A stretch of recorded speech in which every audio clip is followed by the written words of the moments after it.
Welcome, everyone. And thank you so much for that lovely question and conversation earlier on. And greetings, everyone. Thank you so much for joining us today. I'm super excited to share more about the state of Angular, and particularly because we are just days away from Angular v17. So a lot of the things that I will be sharing today are actually things that are maybe not available in production today, since the stable release is v16, but they will become in the next release cycle, which is planned for next week. So let's get started.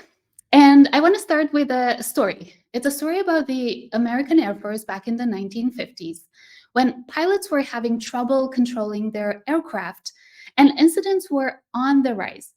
And they couldn't really understand what was going on. So they looked at the skills, they looked at the tech, and nothing was really coming up until they looked at the cockpit. And what was interesting about the cockpit was that it was created for the average person. But who is really the average person? What they discovered is that in trying to fit everyone by fitting the average person, they actually didn't fit anyone. And once they made that discovery, they actually redesigned the controls in the cockpit to be adjustable, so they meet the unique needs of their pilots. And that laid the foundation of expanding the Air Force to women and building a more diverse and inclusive workforce. So how does that apply to Angular, you might ask? Well, Angular is a very opinionated framework, and we know that that's one of our strengths. You tell us every day. But we know that each of you, like the pilots, also has a different set of problems that you need to solve, a different set of tools that you like using, and a different set of customer needs that you need to address. So just as the Air Force made those controls flexible, in the same way, we're building into the framework knobs so that developers, all of us, can use the framework in a way that it uniquely fits our needs.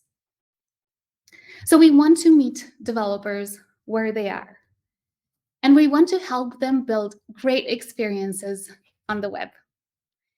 And to do that, we prioritize making decisions that are rooted in evidence. We usually gather data through our annual developer survey. We look at GitHub issues, we run user research studies, and we do general market research. All of this to plan our roadmap and go through the prioritization process. For major features, we also collect feedback through a request for comments process. And we also meet regularly with customers and with Angular Google developer experts, which give us feedback and input on some of the major features that we're working on. So I mentioned our annual developer survey.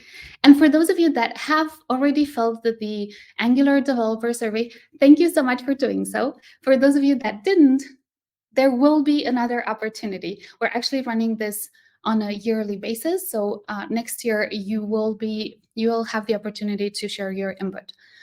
One thing to note is that we are taking this survey very seriously, and it usually feeds into our roadmap planning, and it influences that. Looking at the data that we see here from one of the previous surveys, we haven't yet managed to process the data for the previous one or this year's annual developer survey. But looking at the data for one of the previous one, we see that you are quite happy with the runtime performance, with dependency injection, and keeping up to date with the latest releases. But we also see that there's opportunities for improvement. And one that stands out is initial load performance. In his 2023 Cost of JavaScript talk, Adi Osmani states that in 2023, the dominant cost of JavaScript is download and CPU execution time. User interaction can be delayed if the browser's main thread is busy executing JavaScript. So it's really important that we optimize bottlenecks with script execution time and network. That can be super impactful. I highly recommend checking out Adi's talk. It is excellent, and it's filled with best practices and recommendations in terms of how to optimize your website's performance.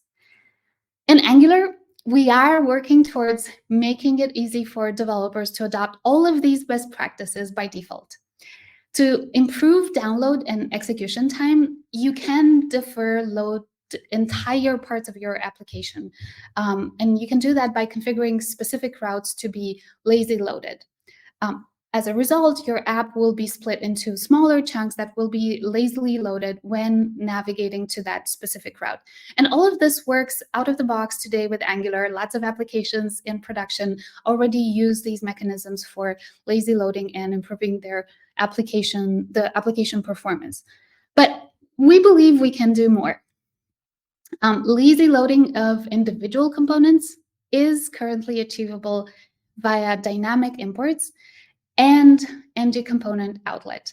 But this approach can be complex, and we found that it is also error prone, and we believe we can do better. So we want to introduce an ergonomic and holistic approach to deferred loading that's part of the core framework, and that actually also works across both client-side and server-side rendering. So this year, we introduced a new framework primitive that's called Defer that will enable developers to easily lazy load parts of their views. This primitive is currently under developer preview as part of v17, and you can already try it by installing one of the release candidates for v17. So deferrable views can be used in a components template to defer the loading of some dependencies within that template. Those dependencies can include components, directives, and pipes, and any of the associated CSS. To use this feature, you can declaratively wrap a section of your template in a defer block, which also specifies the loading conditions. So in this example that you can see on screen, we are defer loading a calendar component, and we're loading it once that component is close to viewport. So this block also instructs the compiler basically to extract its content and to lazy load it when the particular trigger is fired. We can also see that within the syntax, we can also define a loading part of the template. So this will be displayed when the lazy loading has kicked off. And we can also do error management by displaying another error when an error happens by displaying this part of the template. There's a set of triggers that can be used with the defer primitive. For example, idle will trigger the deferred loading once the browser has reached the idle state. And this is detected using the request idle callback API under the hood. And this is the default behavior using the defer block. You might also notice that we have a placeholder block, which will be displayed until the defer trigger is met. We also have an interaction trigger, and this basically listens to when the user interacts with the specified element through either click or key down events. And by default, the placeholder will actually act as the interaction element. But alternatively, you can also specify a template reference variable as the element that triggers the interaction. So in this example, we have a button, and whenever we click on the button, then we will start lazy loading the calendar component. The variable that is referenced in the button is passed in as the parameter on the interaction trigger. Hover is another trigger, and this listens to when the mouse has hovered over the trigger area, and the events that we're listening to are either mouse enter or focus in. And similar to on interaction, the placeholder acts as the hover element, or you can use a template reference variable. You can also define a timer, which will trigger the lazy loading after a specified duration. And in this case, the duration is actually required and can be expressed in either milliseconds or seconds. So in our example here, we are deferred loading our calendar component after 500 milliseconds. And in the meantime, we are displaying the calendar placeholder. One of the cool things about Defer that allows you to optimize for performance to further optimize for performance is using what's called prefetch. So this allows us to define when we want dependencies to be prefetched, and we can use the same type of syntax as you can use with defer, where you basically can define either a when condition or an on trigger that will trigger the prefetching of the resources. So this basically enables us to consider scenarios like we want to prefetch when the browser is idle, but we want to lazy load the resources when the interaction is actually happening. Deferrable views are a powerful tool, and it can be used to reduce the initial bundle size of your application, or even defer some of the heavy components that you might have in your page but are not immediately loaded or shouldn't be immediately loaded. Imagine here you have a header or a page, and the heavy component is actually not in viewport. It doesn't make sense to add that as part of your initial bundle load. This will, using deferrable views, will result in a faster initial load, and it will also lead to improvements in your core web vital results. Deferring some of your components until later would specifically impact largest contentful paint metric, LCP, and time to first byte. Another way to improve initial page load time is actually to do less on the client and do more on the server. And in v16 and v17, we've actually made significant improvements to server-side rendering and static site generation or pre-rendering in order to enable more of you to actually consider hybrid rendering your applications. And one of the first steps in doing that was to enable full app hydration. And for those of you that aren't familiar with hydration, hydration is the process that restores the server-side rendered application on the client. And this includes things like reusing the server-side rendered DOM structure, processing the application state, transferring application data that was already retrieved on the server, and any other processes that might be relevant. And in v16, we've focused on implementing a better hydration solution for Angular that implements all of these best practices. And in v17, we're marking full app hydration as stable. So we're exiting developer preview. And we're enabling hydration by default when you use server-side rendering or hybrid rendering. You can enable full app hydration in existing applications as well by adding provide client hydration to the bootstrap of your application. And as I mentioned, new hybrid apps will have this enabled by default. We also made it extremely easy to create a hybrid project. When you create a new project, you will be asked if you want to enable server-side rendering and static site generation. And the Angular CLI will do all of the work in order to scaffold the project with all of the necessary config. The new hybrid projects also come with a new application builder, which is configured with pre-rendering and SSR. And my absolute favorite part of this new application builder, particularly for the server-side rendering and pre-rendering part, is that it drastically simplifies configuration. So you can see here that I was able to delete tens of lines of code worth of configuration from my angular.json file by just moving from v16 to v17. The new application builder also reduces build and dev serving time for SSR and SSG apps, and it also comes with ESM and standalone support. And it's built on top of ESBuild as a bundler and Vite for dev serving, providing also a unified dev experience. You can see here in this graph a comparison between the Webpack builder, which is available as part of v17 and v4, and the new builder, which is built on top of ESBuild and Vite. There's quite a big difference between for ngBuild, ngserve, and incremental changes to your application. And this is consistent with our findings that you would get up to 87% faster builds for hybrid rendering. I hope you're excited. This is exactly how I'm feeling about Angular v17 and server-side rendering and SSG.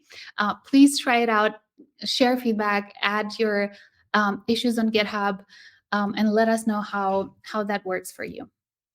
And speaking of faster builds, in v17, we're also marking the ESBuild builder as stable, and it will now become the default builder for any new project. In addition, all new projects will also be standalone by default, but know that if you are using Webpack and you have to continue using Webpack, the Webpack builder will continue to receive full support from our team.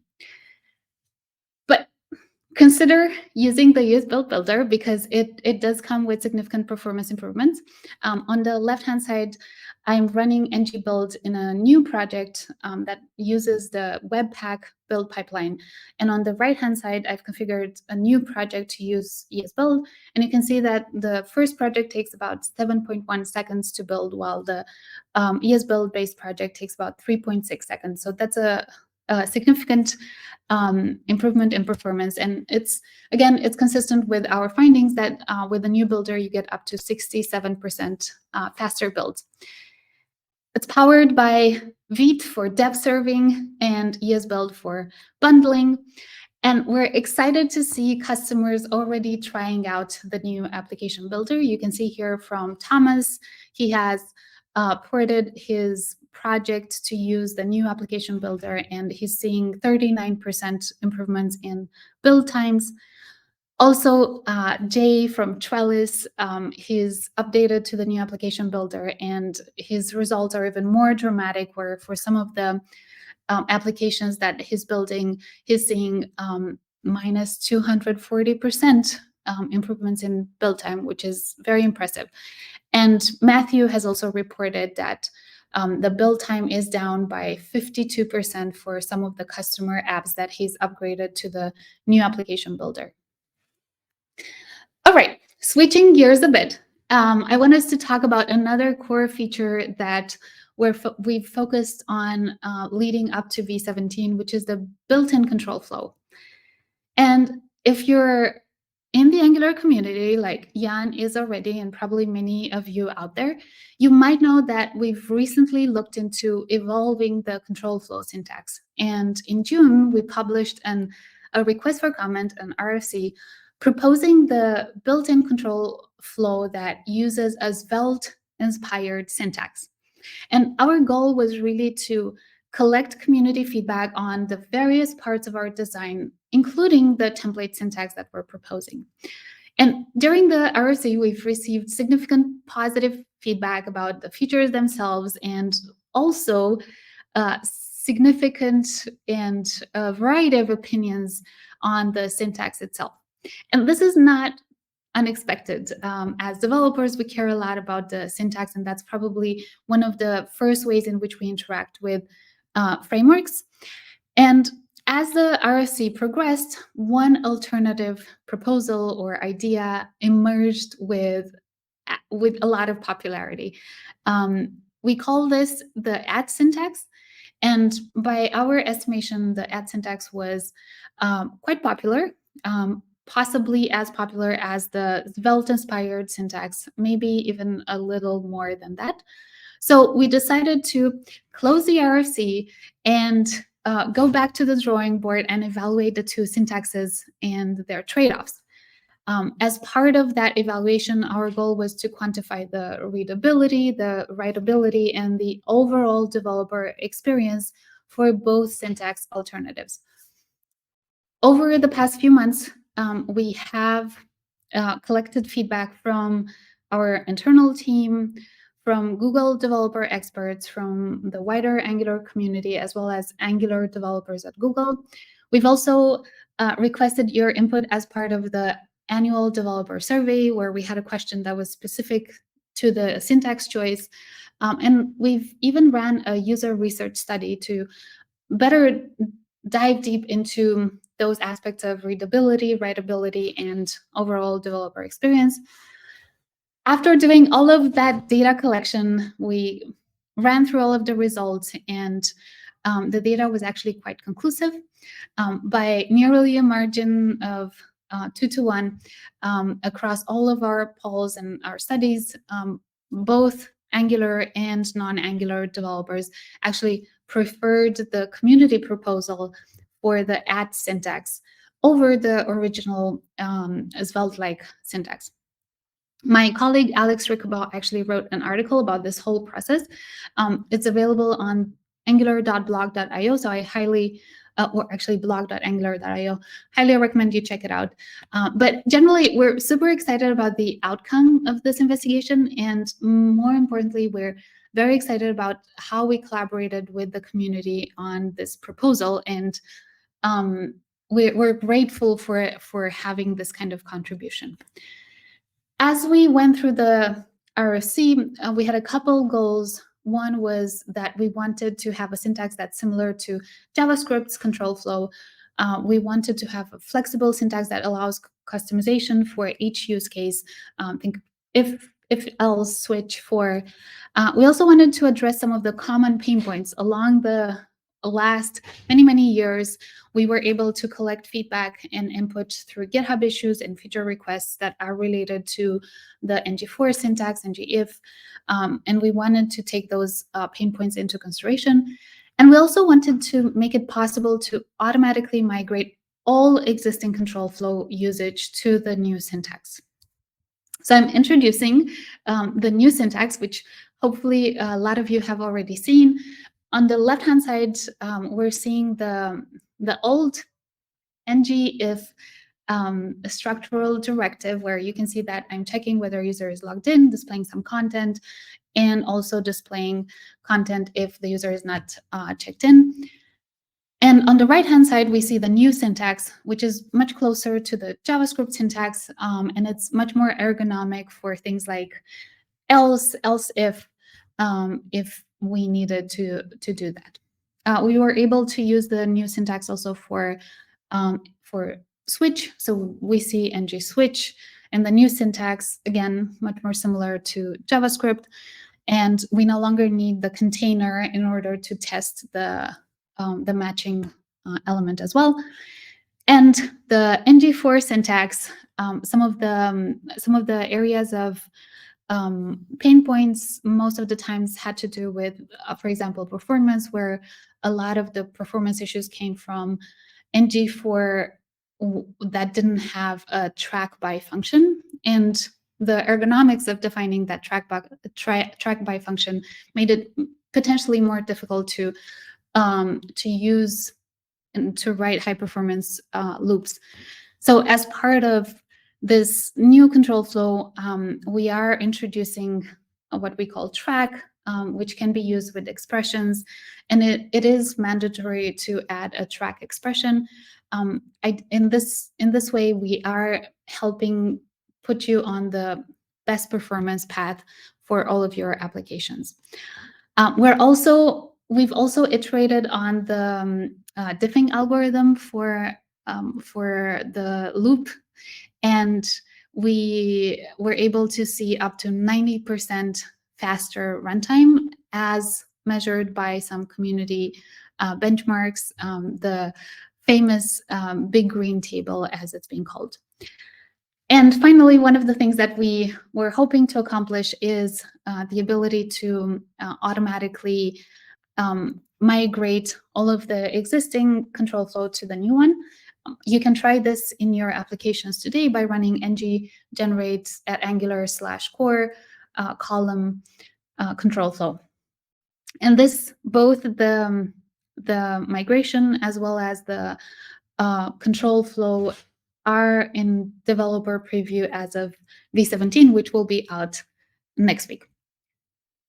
Another fun feature that we haven't really talked about almost at all, in v17, we're also adding support for View Transitions API, which is a browser API that makes it easy to change the DOM in a single step while creating an animated transitions between the two states. And In Angular, you can enable Vue Transitions API support with just a single line of code. You need to configure your router to use with Vue Transitions, and this will immediately kind of make your application's navigation much better by adding the smooth fade in and fade out animations.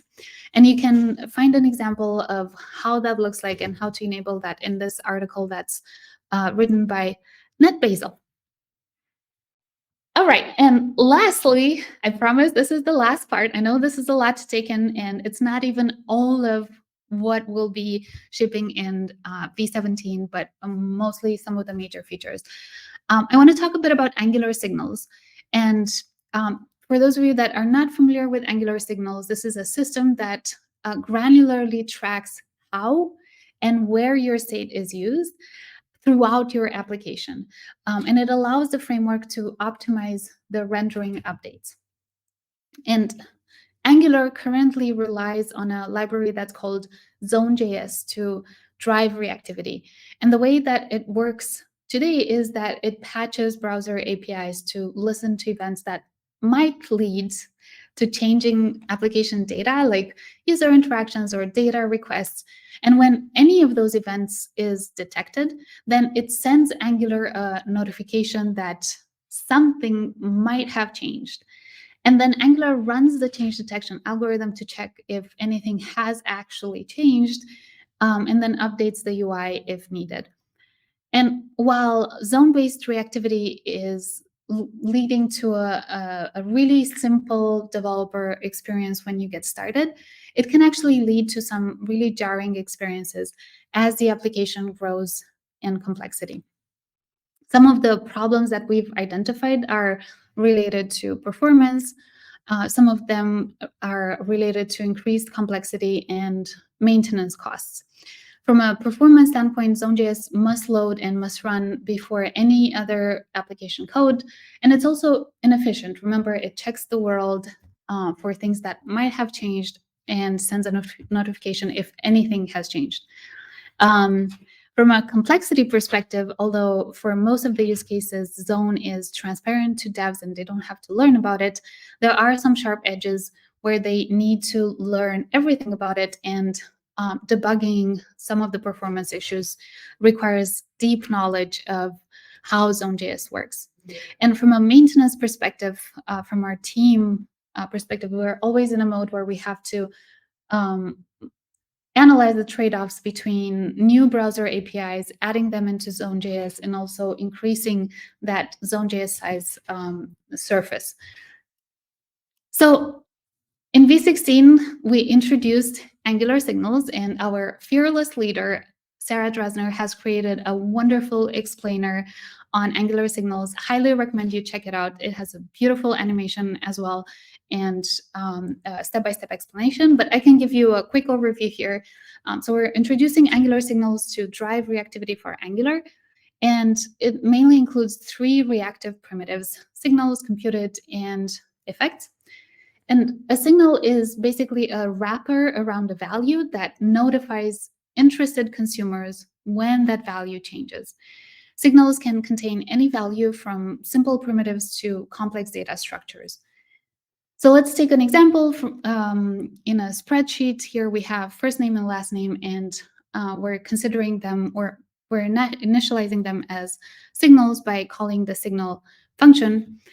In many situations, we might find ourselves deriving state from existing values. And the goal is to have the derived state update when the dependent value changes automatically. With computed, we can declaratively express that full name, in this case, depends on first name and last name, which are signals, and we expect them to be updated automatically when they change. The third primitive is effect, and this comes because there are times when we might want to run a function when a signal has a new value. And with effect, we can run a side effectful function as a result of a signal change. And in our spreadsheet example, let's say we want to log to the console when last name has changed. We know that last name is a signal. we can do that inside an effect where the execution will be triggered every single time last name changes and we log to the console. In v17, we're stabilizing signal and computed primitive. And next, we'll continue working on signal inputs and improving the zoneless mode. And ultimately, we want to get to a place where we are fully implementing signal components as they're described in the RFC that we presented in March of this year. We continue to evolve Angular while also maintaining the properties of an opinionated framework that includes all of those knobs so that developers can use it in a way that it exactly fits our needs. And we're excited about Angular's renaissance.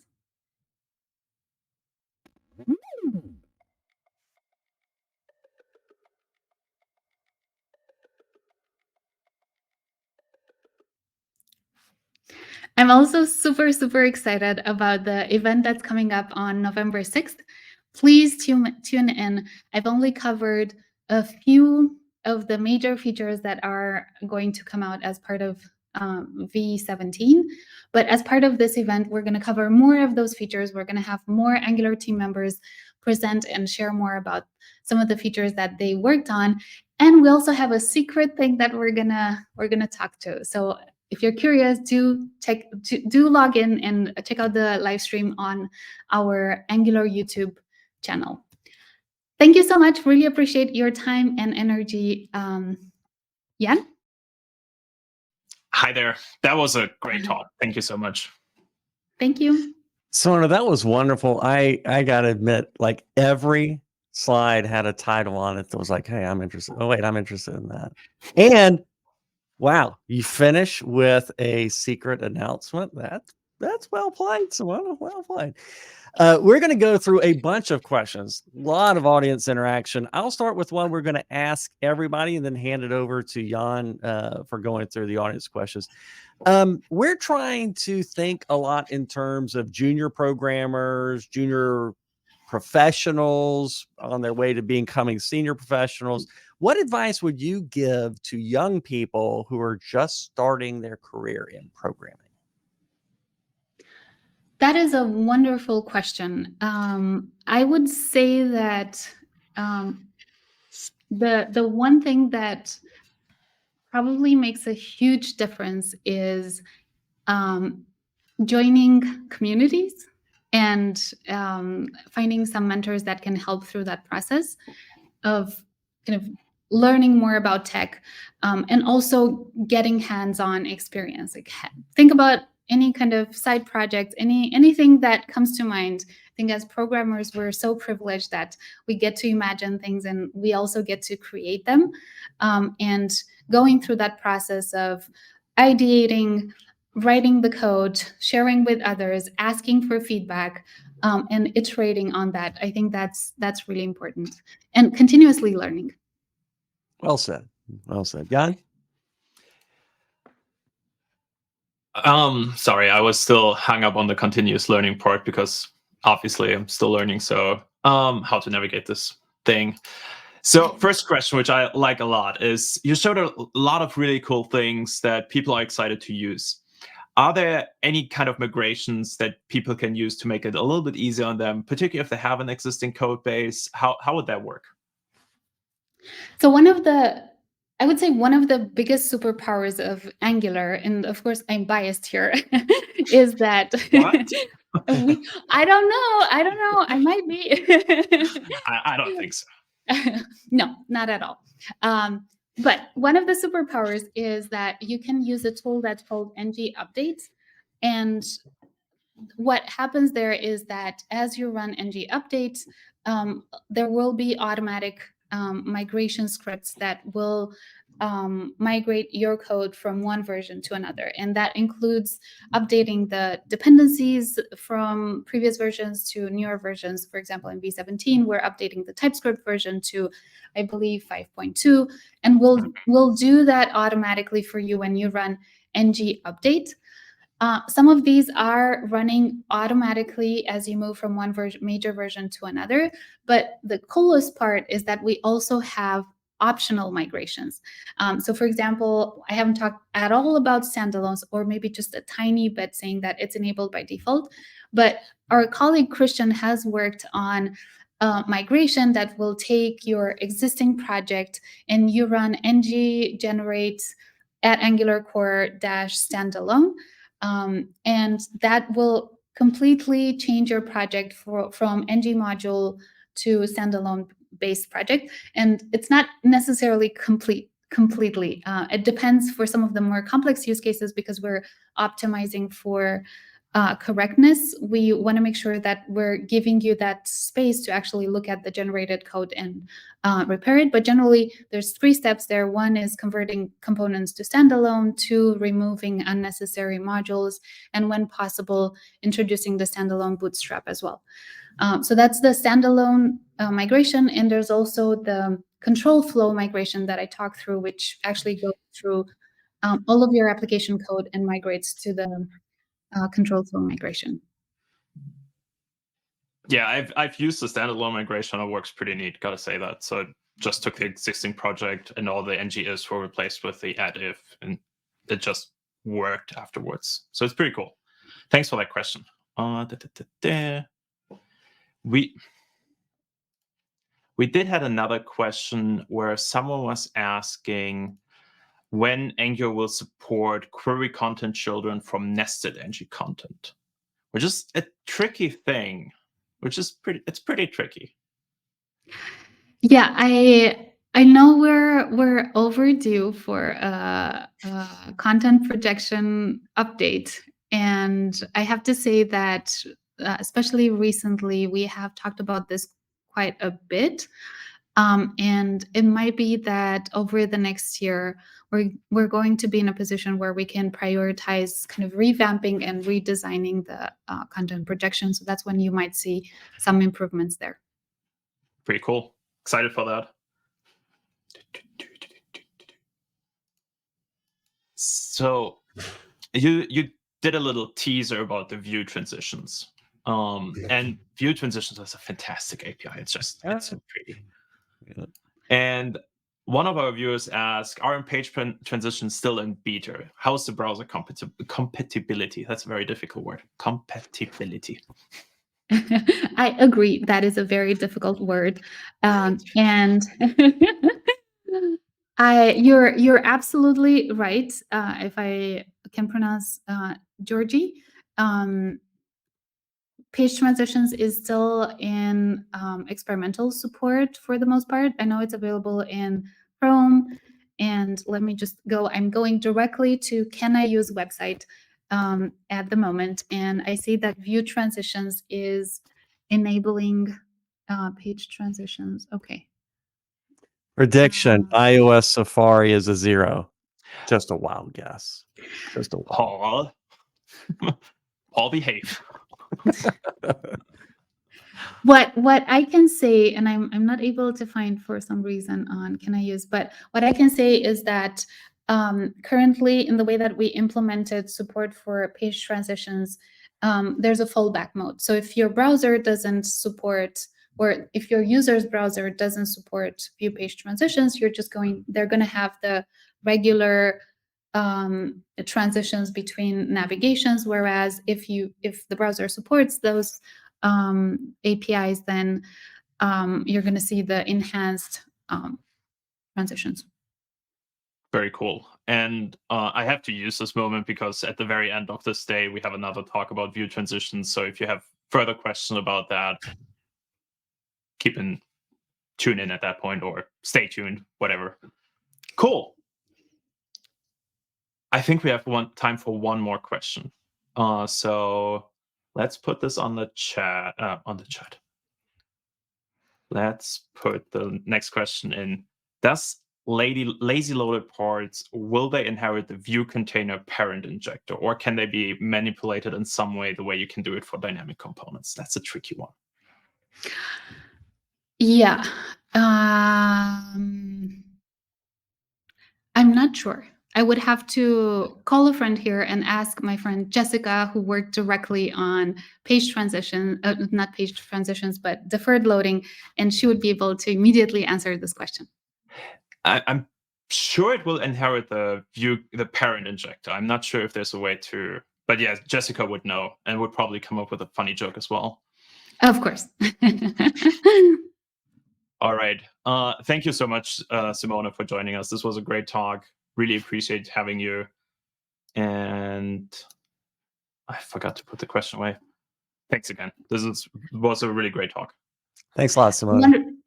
Thank you so much. I appreciate being part of this community, and I invite you all to continue the party for the rest of the day, but also next week on Monday, November 6th, tune in for the Angular live stream event. Had to do All right, that. we'll try and do some promotion on our side for that. Good luck with that. Really appreciate it. Yeah. Have a wonderful day. All right, bye-bye. Bye.